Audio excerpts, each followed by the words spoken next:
Hi everyone, I am Narayan sir from Saraswati International Group. So dear student, जैसा कि हमारा chapter है equilibrium चल रहा है, आज उसको आगे बढ़ा रहे हैं पार्ट 7 में। इससे बिफोर अगर हम देखा जाए तो हमने जो लास्ट पार्ट 6 तक किए वहाँ हमने केमिकल इक्विलिब्रियम के इंक्लूडेड पार्ट पर डिस्कशन चला और आज हम सेकेंड पार्ट आगे इक्विलिब्रियम पर पॉइंट पर हमारा डिस्कशन होगा। तो आगे इक्विलिब्रियम के लिए जो कॉन्सेप्ट है काफ़ी अच्छे हैं, इम्पोर्टेंट है। किसी भी एग्जाम के जाएँ लाइक बोर्ड है आएगा JEE NEET any kind of exam के लिए सोचें तो बहुत ही बेस्ट पार्ट है। तो स्टार्ट करते हैं। First of all ionic equilibrium का मीनिंग पढ़ेंगे हम लोग। Ionic equilibrium,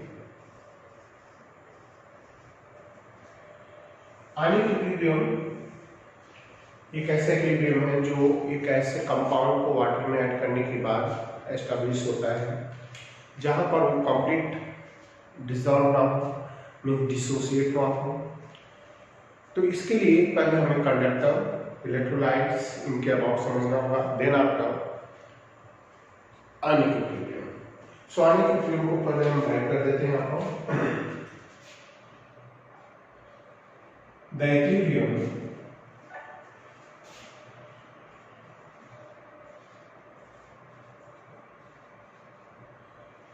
equilibrium that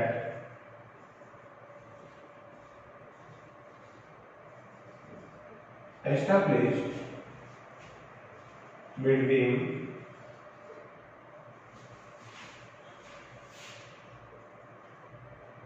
ions and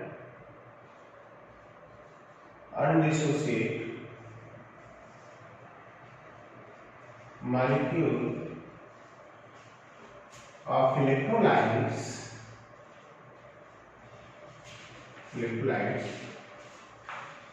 is called ionic equilibrium.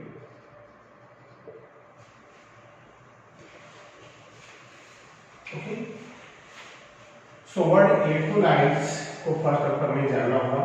Faraday scientist के अकॉर्डिंग जो कंडक्टर होते हैं उन्होंने वर्ड इलेक्ट्रोलाइट्स दिया है और इलेक्ट्रोलाइट्स के टाइप भी हैं। तो हमें first of all find out करना होगा स्टूडेंट कि किस टाइप के इलेक्ट्रोलाइट्स में इक्विलिब्रियम आएगा।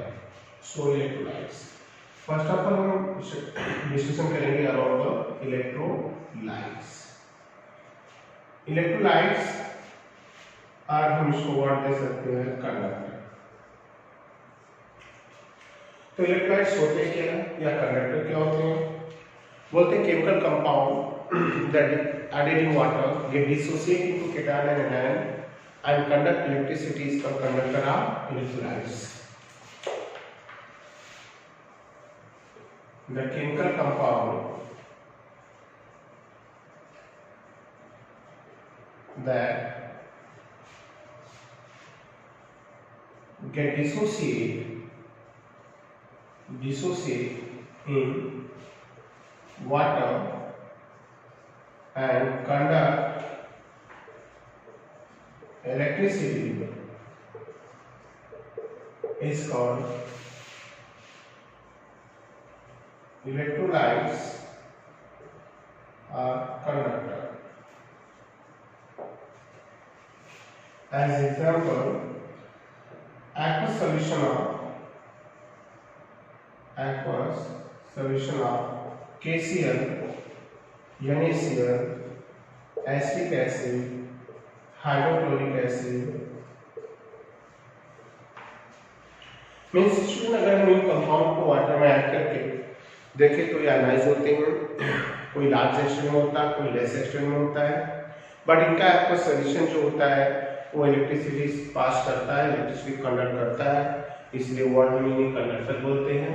और कंडक्टर अगर वर्ड हम यूटिलाइज करते हैं किसी लिक्विड मीडियम के लिए तो कंफर्म है कि वो सब्सटेंस इलेक्ट्रोलाइट से ही होगा। तो साइंटिस्ट फैराडे ने कंडक्टर और इलेक्ट्रोलाइट्स वर्ड दिया तो इलेक्ट्रोलाइट्स के टाइप में पढ़ेंगे तो और वहां से सिलेक्ट करेंगे इस टाइप के इलेक्ट्रोलाइट्स में ये आयनिक इक्विलिब्रियम एस्टेब्लिश हो सकता है। क्लियर? सो अब हम बात करेंगे यहाँ पर इलेक्ट्रोलाइट्स की। तो इलेक्ट्रोलाइट्स को हम दो पार्ट में डिवाइड करें, one is strong electrolytes and now second is weak electrolytes। तो strong electrolytes and weak electrolytes, strong electrolytes की बात करें तो the electrolytes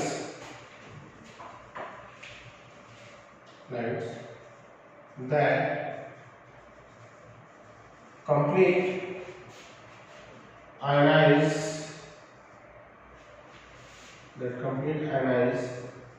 in water means 100% is called strong electrolytes। हम इसे strong electrolytes को देते हैं student. As example NaCl, KCl, right? CaCl2, etc. And second electrolytes, that is the weak electrolytes। यहाँ पर weak electrolytes क्या होगा? The substance that only 2 to 5% glutinized in water is called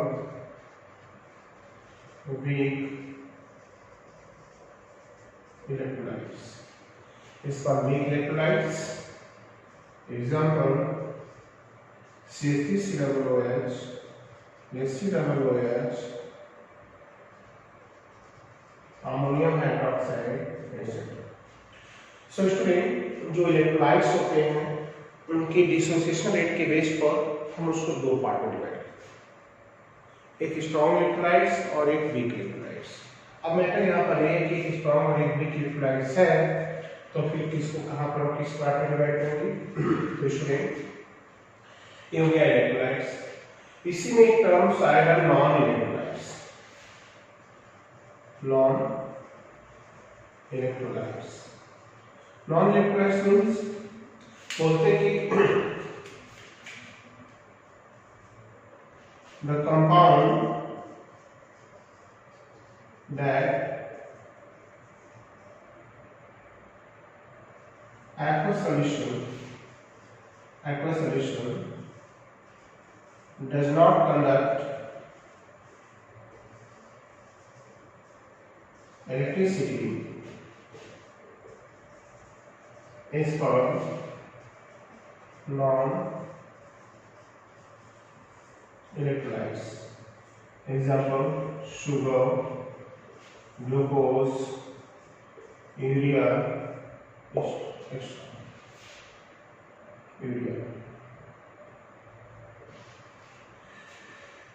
so student ये हो गया टर्म्स इलेक्ट्रोलाइट्स। और जहां से हमें एक पॉइंट निकालना है अबाउट द आयनिक इक्विलिब्रियम। तो आयनिक इक्विलिब्रियम पहले ही मैंने बताया कि एक ऐसा इक्विलिब्रियम होगा जो एक कंपाउंड को वाटर में ऐड करें तो उसके आयनाइज आयन और अनआयनाइज मतलब वो 100% आयनाइज ना हो। तो यहाँ पर हमने कंडक्टर को वर्ड दिया, इलेक्ट्रिसिटी जो एक्विजिशन करता है वो एक सॉलिड होता है और एक लिक्विड होता है। तो कंडक्टर को जो सॉलिड होता है वो मेटालिक कंडक्टर होता है। मेटालिक कंडक्टर जो मेटल होते हैं, कंडक्टर दो टाइप होते हैं, मेटालिक एंड इलेक्ट्रोलाइटिक। तो मेटालिक कंडक्टर इलेक्ट्रिसिटी कंडक्ट करता है बाय ट्रांसफर ऑफ इलेक्ट्रॉन। हम उसकी बात ही नहीं कर रहे हैं यहाँ पर, हम बात कर रहे हैं सेकेंड की इलेक्ट्रोलाइट की कंडक्टर आयनिक कंडक्टर। वर्ड आयनिक कंडक्टर आएगा तो कंफर्म है कि कोई कंपाउंड को हम वाटर में ऐड कर रहे हैं जो आयनाइज हो रहा है, तो आयनिक कंडक्टर हो गया। अब ऐसे केस में स्टूडेंट आप एक चीज क्या करना, ऐसे केस में कंपाउंड को वाटर में ऐड करेंगे तो दो टाइप के डिसोसिएशन रेट मिलते हैं। एक 100% आयनाइज हो जाता है that is considered strong electrolyte, और एक सिर्फ 2 से 5% आयनाइज होता है वो वीक इलेक्ट्रोलाइट है। और नॉन इलेक्ट्रोलाइट जो कंडक्ट करता ही नहीं, डिसॉल्व तो होता है वाटर में बट इलेक्ट्रिसिटी कंडक्ट नहीं करता। तो ये हो गए पॉइंट्स अबाउट द कंडक्टर। अब हमें ये सोचना है कि जो डेफिनेशन में लाइट की है ये किस पर एप्लीकेबल है, 3 पॉइंट में, strong, weak and non weak. तो स्टूडेंट ये एप्लीकेबल है सिर्फ वीक इलेक्ट्रिक, क्योंकि इक्विलिब्रियम के लिए हमें रिएक्टेंट प्रोडक्ट दोनों चाहिए और वीक इलेक्ट्रोलाइट्स हमने लिखा कि 2 to 3% आयनाइज होता है, मोस्ट ऑफ पार्ट उसका डिसॉल्व नहीं होता, आयनाइज नहीं होता। तो वही आयनाइज आयन और अनआयनाइज्ड मॉलिक्यूल के बीच में जो इक्विलिब्रियम एस्टैब्लिश होता है that is called ionic equilibrium. So ionic equilibrium में क्लियर हो गया कि कहां एस्टैब्लिश होता है, वीक इलेक्ट्रोलाइट्स में। ओके, सो अब इन पॉइंट्स को आगे बढ़ाएंगे आयनिक इक्विलिब्रियम को। तो अब आयनिक इक्विलिब्रियम जो वर्ड है वो हमें क्लियर हो गया कि वीक इलेक्ट्रोलाइट्स पर एप्लीकेबल, स्ट्रॉन्ग इलेक्ट्रोलाइट्स में इक्विलिब्रियम एस्टैब्लिश नहीं होता। Why? What a reason? Because the strong electrolytes get 100% ionized, 100% ionized रहता है, इसलिए उस पर एक कॉन्सेप्ट एप्लीकेबल नहीं है। क्लियर? ओके, सो अब नेक्स्ट पॉइंट हमारा चलेगा इंक्लूडेड पार्ट, वो है acid base concept.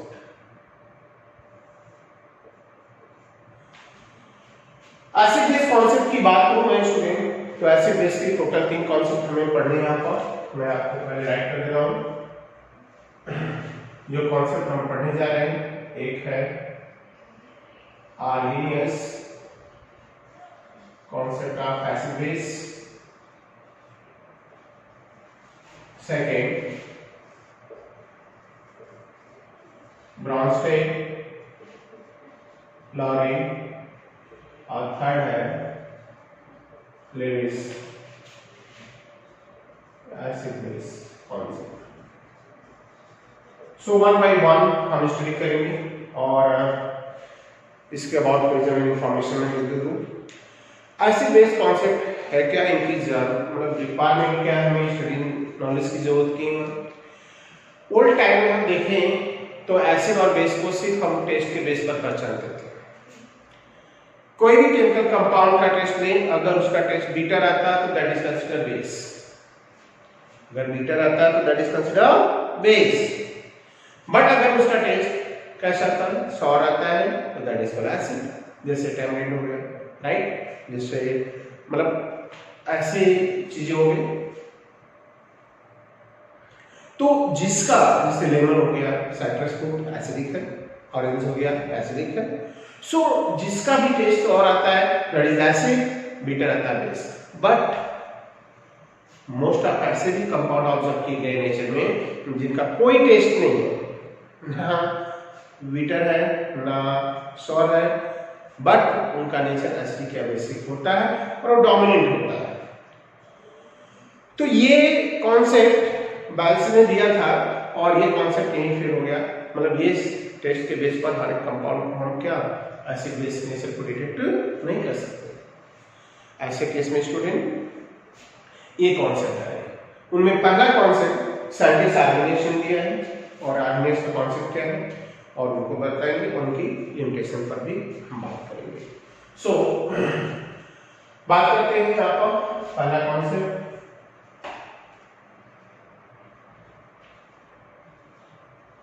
Organisation acid base. तो आर्गेनाइज्ड एसिड बेस कॉन्सेप्ट क्या होता है,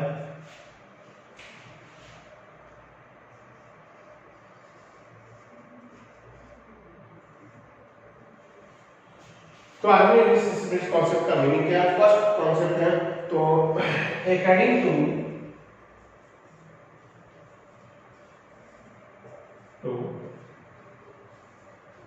Arrhenius theory of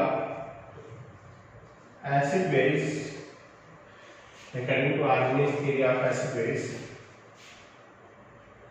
the substance that produce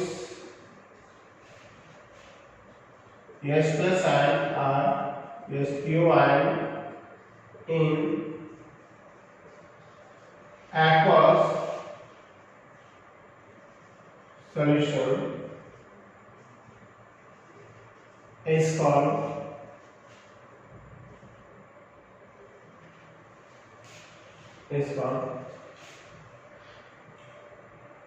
arginous acid produce H plus ion.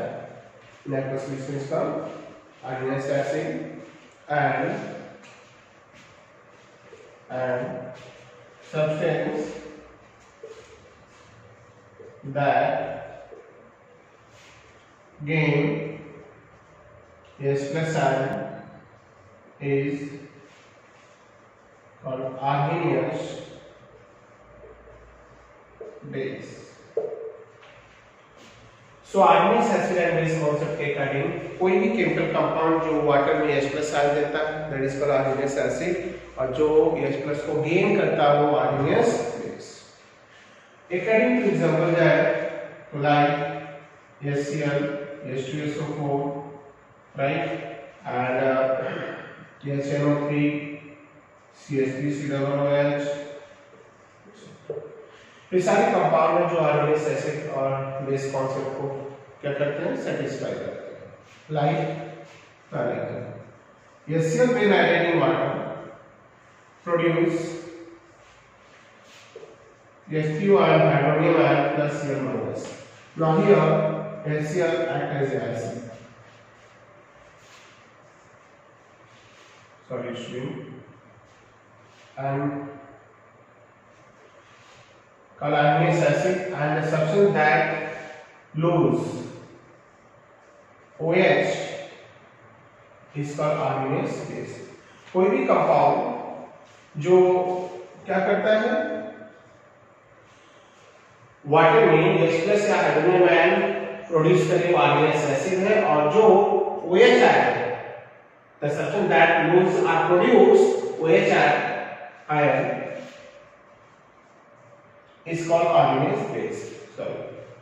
तो ये एसिड का कॉन्सेप्ट जानना है like HNO3 added to water get dissociate produce SPO plus NO3 minus. That indicate nitric acid HNO3 is acid. Like third example CH3COOH when added in water get dissociate produce CH3COO minus plus HCO plus. That indicate this compound is acid. Sir में अब जाएंगे हम base के लिए. Example to जाएंगे for base. Organic base क्या होगा जैसे sodium hydroxide calcium hydroxide ammonium hydroxide ये आर्गेनिक बेस कहलाते हैं. क्यों कहलाते हैं क्योंकि स्टूडेंट जब इन कंपाउंड को हम एक्वा सॉल्यूशन में ऐड करेंगे तो ये आयनाइज होंगे एक्वा सॉल्यूशन में और बनाएंगे क्या है यानी प्लस OH माइनस. कोई भी कंपाउंड जो वाटर में OH आयन देता है that is considered organic base. Like calcium hydroxide gives Ca plus twice OH minus. Now same way NH4OH gives NH4 plus OH minus. So this is the argonic acid base concept. तो argonic acid base concept तो ये रहा right. कोई भी compound water में H plus ion they that is called acid. OH ion they that is called base. But student इनकी कुछ limitation भी है. लिमिटेशन की बात करें student so this concept only applicable on in aqueous solution means first limitation this acid base concept only applicable in aqueous solution means अगर हम बात करें तो कोई भी कंपाउंड का एसिडिक या बेसिक नेचर डोमिनेंट होगा only in water in aqua solution, other solvent ये एप्लीकेबल नहीं है। Second thing, this theory does not explain the acidic or basic nature of dry HCl। यहाँ एक्वा सॉल्यूशन में HCl का character dominate हो रहा है एसिडिक, बट स्टूडेंट अगर हम ड्राई HCl ले लें तो इसका एसिडिक नेचर डोमिनेट नहीं होता, वहां पर आर्गेनिक कॉन्सेप्ट किसी भी एंगल से एप्लीकेबल नहीं है। Next one, this theory of acid base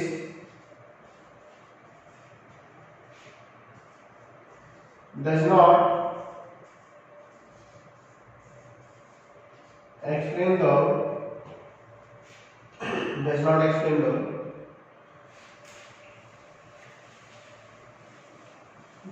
that why LCl3 BF3 is acid but not loses H plus ion, and why NH3 is base। Means इस तरह से ये लिमिटेशन है स्टूडेंट, मतलब इसके लिए स्टडी करने के बाद हमें एक चीज क्लियर नहीं हो सकती क्या कि सिर्फ एक्वस सॉल्यूशन में ही एप्लीकेबल है। किसी कंपाउंड को वाटर में ऐड करेंगे H प्लस देता है, OH देता है, तो एसिडस कैरेक्टर डोमिनेंट होता है। वही कंपाउंड सॉलिड फेज में कैरेक्टर डोमिनेंट नहीं होता है। कुछ ऐसे भी कंपाउंड मैंने मेंशन किए लाइक HCl3 BF3 है जो वाटर में H प्लस आयन प्रोड्यूस नहीं करते, फिर भी इनका नेचर एसिडिक है, इनके एसिडिक नेचर को हम बाय दिस कांसेप्ट एक्सप्लेन नहीं कर सकते। एंड आर्गेनिक्स ने ये भी नहीं बताया कि why NH3 is a base, but NH3 does not loses OH in aqueous solution। So ये पॉइंट्स हो गया स्टूडेंट हमारा आर्गेनिक एसिड बेस कांसेप्ट का। सो आर्गेनिक एसिड बेस कांसेप्ट का एक पॉइंट क्लियर हो गया। कौन सा रिमाइंड करा दूं, ऐसा कंपाउंड जो वाटर में H प्लस या हाइड्रोनियम आयन दे वो आर्गेनिक एसिड होता है, जो OH आयन प्रोड्यूस करे that is organic base. So student after organic concept of acid and base and our second concept है हमारा Bronsted and Lowry concept. Bronsted Lowry concept की बात करें तो मैंने ऑलरेडी यहां पर मेंशन किया है the Bronsted Lowry acid base concept. कहीं कुछ डिमेरिट जो है आर्गेनिक्स की कांसेप्ट थी उसको ये कहीं मॉडिफाई कर रहा है, तो मैं आपको बता दूं कि Bronsted Lowry acid base concept है क्या। Danish scientist Bronsted and English chemist Lowry दोनों ने कंबाइन फॉर्म में स्टडी किया और उनके कंक्लूजन जो थे जिन्हें हम पढ़ते हैं आज इस बेस नेम से ब्राउनस्टेड लॉरी एसिड बेस कांसेप्ट। इन कांसेप्ट का है क्या meaning? According to this theory, the acid or substance that capable to donate proton means H plus and base or substance that capable to gain proton। Yes, that's all। So student Bronsted acid base concept के according ये हो गया कि जो भी compound H plus मतलब proton water में lose करेगा वो ब्राउनस्टेड एसिड बोला जाएगा और जो प्रोटॉन गेन करेगा ब्राउनस्टेड बेस बोला जाएगा। इसके बेस पर जाएं तो एग्जांपल की बात करेंगे हम। यहाँ एग्जांपल अगर देखें तो लाइक हमने पहला कंपाउंड NH3 को उठा लिया जो आर्गेनिक कॉन्सेप्ट में इनके बेसिक नेचर को मतलब किसी भी वे आगे से एक्सप्लेन नहीं कर पाए। तो NH3 को जब हमने वाटर में ऐड किया तो यहाँ पर NH3 ने एक प्रोटॉन गेन करके NH4 अमोनियम आयन बना लिया और OH। इससे क्या किया हुआ स्टूडेंट, NH3 ने NH4 कर लिया, दैट्स क्लियर है कि ये प्रोटॉन क्या कर रहा है, गेन कर रहा है, तो ये कंपाउंड हो गया बेस, और वाटर में H+ लूज किया है तो ये कंपाउंड हो गया acid, that is Brønsted acid base. But यहाँ पे पॉइंट यही फिनिश नहीं होता, पॉइंट को आगे बढ़ाएंगे हम, क्योंकि हम इस कॉन्सेप्ट के आधा में भी इम्प्लाइज करते हैं। ये हो गया इसका कंजुगेट बेस और ये हो गया इसका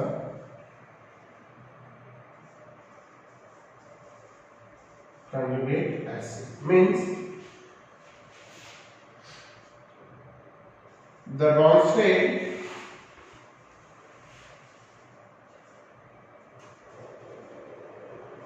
chloride acid base concept is also called conjugate acid base concept,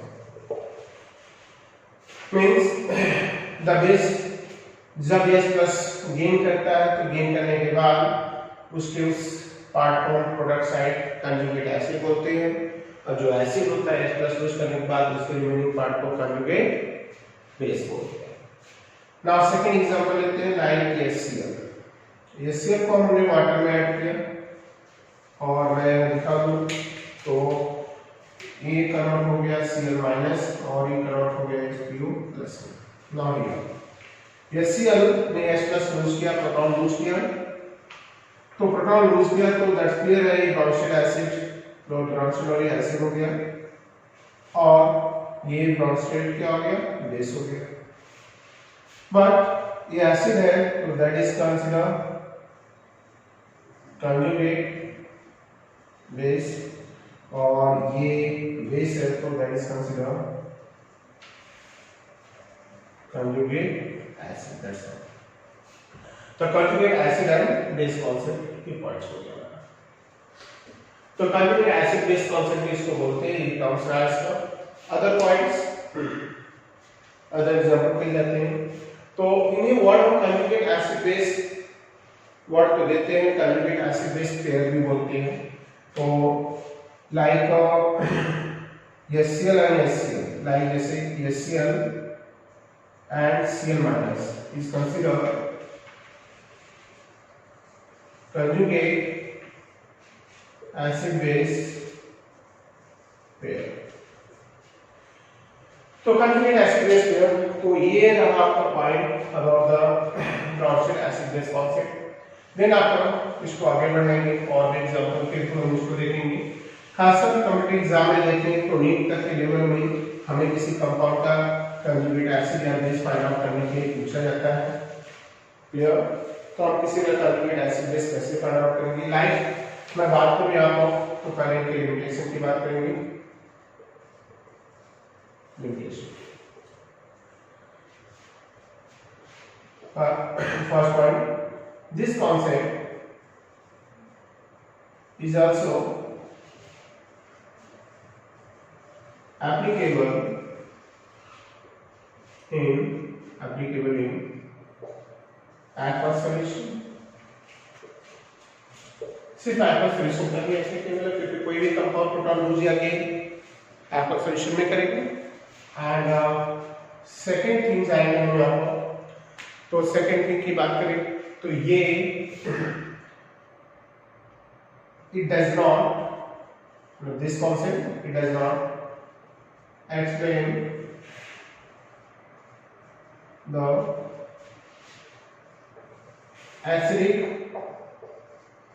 nature of HCl3 Br3। In compound के एसिड बेसिक नेचर को हम study of the Bronsted acid base concept से एक्सप्लेन नहीं कर सकते, ये भी इनका पॉइंट्स है।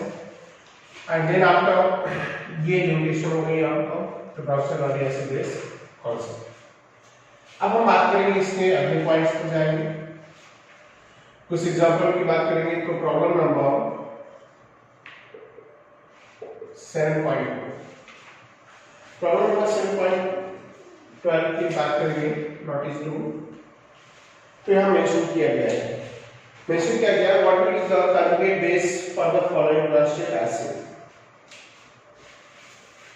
What is the conjugate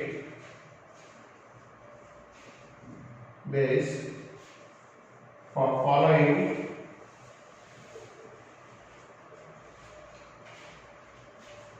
acid।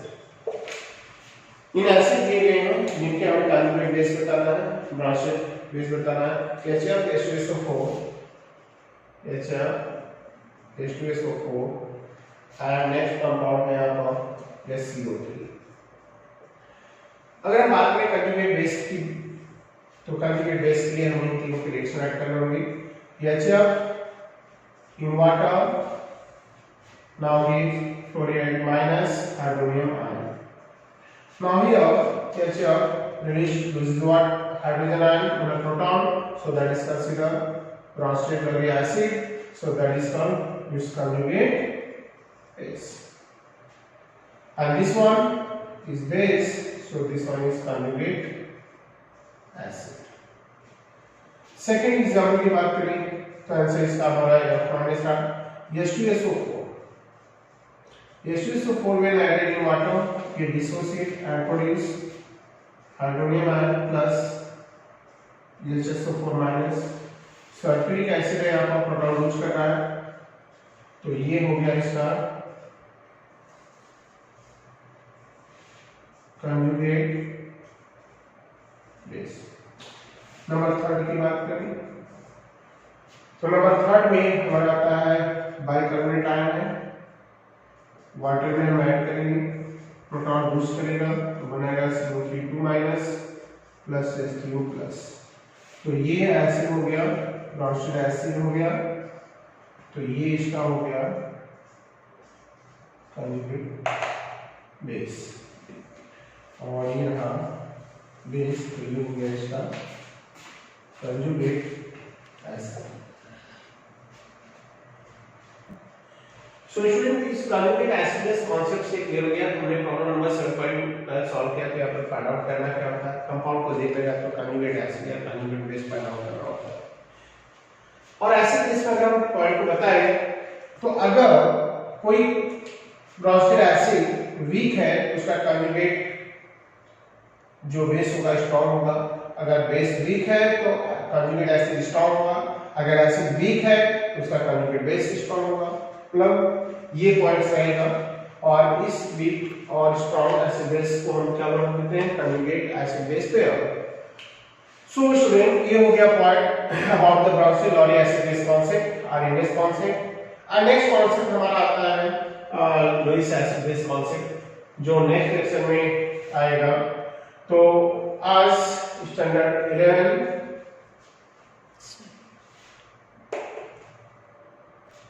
So student standard 11 की बात करेंगे, बायोलॉजी यहाँ पर टर्म राइट कर दिया गया था, उससे कंफ्यूजन में बताइएगा। तो आज स्टैंडर्ड 11 के चैप्टर 7 इक्विलिब्रियम में पार्ट 7 में हमने जिन पॉइंट पर हमारा डिस्कशन चला वो है Bronsted Lowry acid base concept, RNS concept, right. So next part अगर हम बात करें 8 में रिमेनिंग पॉइंट के साथ आएंगे। सो आज के लिए बस इतना ही, थैंक यू।